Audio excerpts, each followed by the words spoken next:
हाँ जी, तो वापस से मैंने एसी के सर्विस के लिए अर्बन क्लैप की सर्विस ली है। मुझे शुरू से ही इनकी सर्विस पे भरोसा है, पर थोड़ा-सा महँगा हो गया है वो ये सर्विस मेरे को लगता है।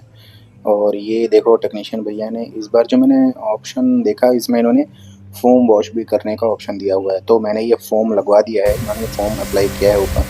और इनका ये जो जेट पंप होता है काफ़ी पावरफुल होता है, सारी की सारी गंदगी को निकाल देता है। मेरा आउटडोर यूनिट भी काफ़ी ख़राब हो गया था, क्योंकि काफ़ी टाइम से मैंने इसकी सर्विस नहीं कराई थी, ऑलमोस्ट पिछले साल सितंबर के बाद।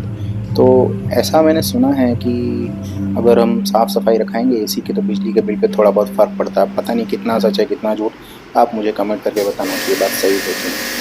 तो ये सर्विस होने के बाद मैं आपको बताऊँगा कि मेरा एसी, एक तो ये लोग क्लीनिंग बहुत अच्छा करते हैं। तो आफ्टर प्रोडक्ट जो मेरा एसी है, एकदम मस्त वर्किंग कंडीशन में है, ठंडा कर रहा है। और ये रहा मेरा एसी, वोल्टास का है।